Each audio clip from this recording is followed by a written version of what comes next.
صحیح جامع صغیر میں نبی علیہ الصلوۃ والسلام سے روایت ہے، رسول اللہ صلی اللہ علیہ وسلم فرماتے ہیں جنات 3 قسم کے ہوتے ہیں، ہوا میں اڑنے والے، جانوروں کی شکل اختیار کرنے والے، اور مختلف جگہ پر پڑاؤ ڈالنے والے، کوچ کرنے والے۔ کچھ جنات ہواؤں میں اڑتے ہیں، ان کا کام ہواؤں میں اڑنا ہے، وہ دائیں بائیں آگے پیچھے وہ ہواؤں میں اڑتے رہتے ہیں۔ اسی وجہ سے جہاں پہ وہ چاہتے ہیں وہاں پہ رک جاتے ہیں اور پھر اپنی شرارتیں انجام دیتے ہیں، لوگوں کو سرچ کرتے ہیں، دیکھتے ہیں ہواؤں میں اڑتے ہوئے۔ یہ ان کی پہلی قسم ہے۔ دوسری قسم نبی علیہ الصلوۃ والسلام نے فرمایا کہ جانوروں کی شکل اختیار کرنے والے، یہ سانپ میں، کتے میں اور دیگر جانوروں کی شکلوں میں یہ آ جاتے ہیں۔ اس لیے نبی علیہ الصلوۃ والسلام نے حدیث میں آتا ہے کہ جو گھریلو گھر کے اندر آنے والا سانپ ہے اسے ڈائریکٹلی مارا نہ جائے، اسے پہلے 3 بار اسے متنبہ کیا جائے کہ اگر تو کوئی اور مخلوق ہے تو اللہ کے حکم سے چلا جا۔ 3 بار کہنے کے بعد بھی اگر وہ نہ جائے پھر اسے مار دیا جائے۔ اگر وہ جنات ہوا تو وہاں سے چلا جائے گا، اور اگر جنات نہیں ہوا تو آپ کو کوئی نقصان نہیں پہنچائے گا۔ ایسے ہی واقعہ نبی علیہ الصلوۃ والسلام کے زمانے میں پیش آیا۔ ایک صحابی اپنے گھر پہ تشریف لاتے ہیں، دیکھتے ہیں کہ ان کی بیگم دروازے پہ کھڑی ہوئی ہے۔ کہا کہ تو یہاں کیوں کھڑی ہوئی؟ کہا اندر جا کے دیکھ۔ جب اندر جا کے دیکھا گیا تو وہاں پہ دیکھتے ہیں کہ ایک سانپ بستر پہ بیٹھا ہوا ہے۔ اچانک ایک زوردار چیخ کی آواز آئی، ان کی بیوی دوڑ کر کمرے میں پہنچتی ہے، کیا دیکھتی ہے کہ سانپ بھی مرا ہوا ہے اور میرا شوہر بھی مرا ہوا ہے۔ نبی علیہ الصلوۃ والسلام کو خبر دی گئی، آپ علیہ الصلوۃ والسلام نے فرمایا یہ سانپ جنات تھا، جن تھا، اس نے اس جن کو مارا اور جن کے ماننے والوں نے اس کو مار دیا۔ تو اگر گھر میں کوئی سانپ نکلتا ہے تو اسے متنبہ کیا جائے گا۔ اس سے معلوم یہ چلتا ہے کہ سانپ شکلیں بدل لیتے ہیں، جانوروں کی شکل میں، کتوں کی شکل میں اور دیگر لوگوں کی شکل میں آ جاتے ہیں۔ مختلف جگہ پر پڑاؤ کرنے والے، کوچ کرنے والے، یہ ان کی تیسری قسم ہے۔ یہ لوگوں میں بھی رہتے ہیں، لوگوں کے ساتھ سفر کرتے ہیں، لوگوں کے ساتھ کاروبار کرتے ہیں، لین دین کرتے ہیں۔ معلوم نہیں چل پاتا کہ یہ انسان ہے یا جنات ہے۔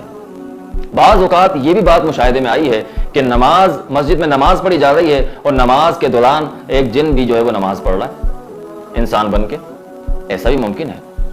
لوگوں کے ساتھ مدد بھی کر لیتے ہیں، لوگوں کے ساتھ لین دین بھی کر لیتے ہیں۔ یہ تیسری قسم ہے جو کوچ کرتے ہیں، پڑاؤ ڈالتے ہیں۔ اس کی خوراک کیا ہے؟ جنات کی خوراک 2 طرح کی خوراک ہے۔ ایک انسانوں کے ساتھ مل کر چوری چھپے یہ شامل ہو جاتے ہیں۔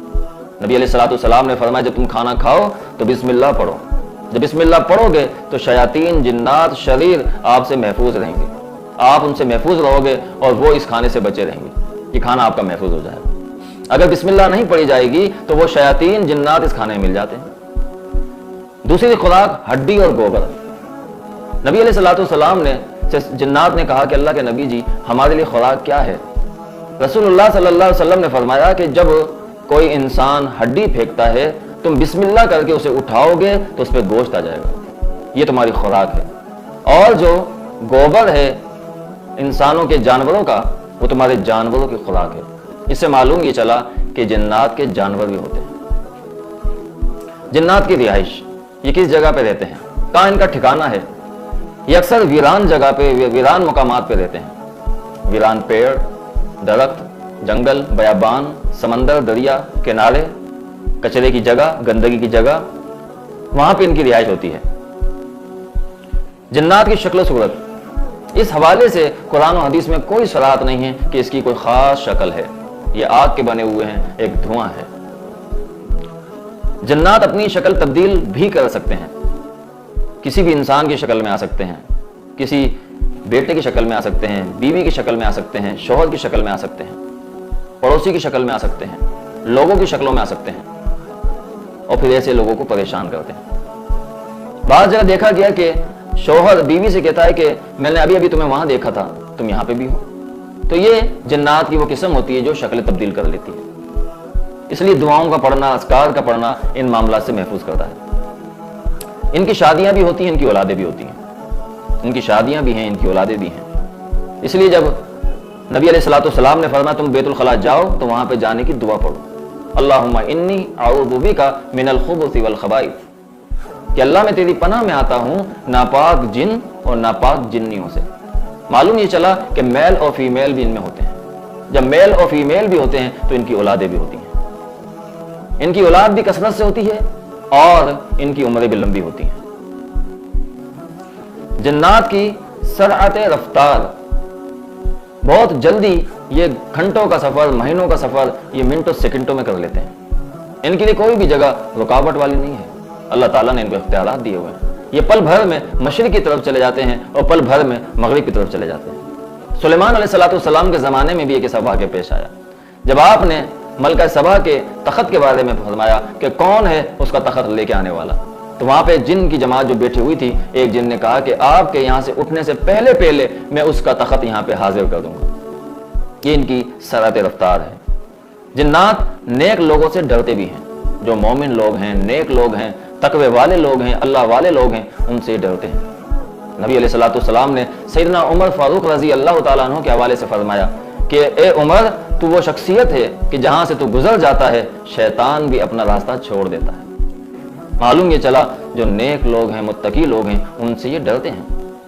خود اللہ رب العالمین کے قرآن میں شیطان کی زبانی اللہ رب العالمین فرماتے ہیں کہ شیطان نے اس بات کا اقرار کیا کہ الا عبادک منہم المخلصین، کہ اللہ جو تیرے مخلص بندے ہوں گے وہ مجھ سے بچے رہیں گے، ان پہ میرا کوئی داؤ نہیں چلے گا۔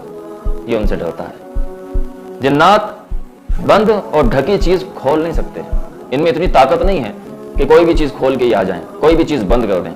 ان کے اختیارات ہیں لیکن ایک محدود ہیں۔ اس لیے نبی علیہ السلام نے فرمایا کہ جب تم رات کو سونے لگو تو اپنے برتنوں کو اللہ کے نام کے ساتھ بسم اللہ پڑھ کے بند کرو۔ جو برتن اللہ کے نام کے بغیر بند کیے جاتے ہیں ان کو یہ آسانی سے کھول لیتے ہیں۔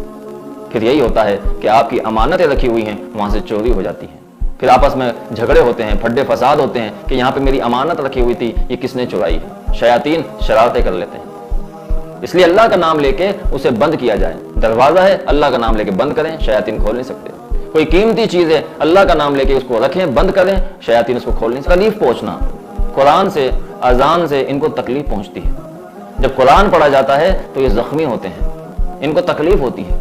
جب اذان دی جاتی ہے تو ان کو تکلیف ہوتی ہے۔ نبی علیہ السلام نے فرمایا کہ جب اذان ہوتی ہے تو شیاطین، جنات، شریر وہ دوڑتے ہیں، بھاگتے ہیں اور اپنی ہوائیں خارج کرتے ہوئے یہاں سے زور لگاتے ہیں۔ معلوم چلا کہ ان کو شدت کے ساتھ تکلیف ہوتی ہے۔ اگر کسی کے ہاں کوئی مسئلہ ہے، جنات کا معاملہ، جادو کا معاملہ، شیاطین کا معاملہ، تو وہاں پہ اذانیں دی جائیں، وہاں پہ قرآن کی تلاوت کی جائے۔ کسی شخص میں کوئی جادو جنات کا معاملہ ہے تو اسے اذانیں سنائی جائیں، صبح شام اذان سنائیں، سونے سے پہلے اذان سنائیں، انشاءاللہ دیکھیے گا اس سے بہت فائدہ حاصل ہوگا۔ جنات کو موت بھی آتی ہے، یہ مرتے بھی ہیں۔ جو نبی علیہ السلام کے زمانے میں جنات تھے وہ 100 سال کے بعد ان میں سے کوئی نہیں بچا، ان کو موتیں بھی آتی ہیں، کیونکہ اللہ رب العالمین کے قرآن میں یہ قول ہے کل نفس ذائقۃ الموت، ہر نفس نے موت کا مزہ چکھنا ہے۔ یہ بھی ایک نفس ہے، یہ بھی ایک جان ہے۔ جب ایک جان ہے تو اس نے بھی مرنا ہے۔ کل من علیہا فان ویبقى وجہ ربک ذو الجلال والاکرام، ہر چیز نے فنا ہو جانا ہے، باقی رہنے والی ذات صرف اور صرف اللہ کی ہے۔ جنات جنت میں جائیں گے یا جہنم میں، یا ان کے لیے کون سا مقام ہے؟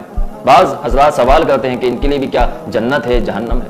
تو جی ہاں، جس طرح مسلمان کے لیے، مومن کے لیے اللہ تعالیٰ نے جنتوں کا وعدہ کیا ہے، اسی طرح جو نیک جن ہیں، متقی جن ہیں، ایمان والے جن ہیں، وہ جنت میں جائیں گے، اور جو شریر جن ہیں، فاسق ہیں، فاجر ہیں، وہ جہنم میں جائیں گے۔ یہ چیدہ گفتگو تھی جنات کے حوالے سے، انشاءاللہ مزید اس پہ گفتگو بھی کریں گے۔ اللہ رب العالمین سے دعا ہے کہ اللہ تعالیٰ سمجھ کے عمل کی توفیق عطا فرمائے۔ اقول قولی ھذا استغفر اللہ لی ولکم ولسائر المسلمین۔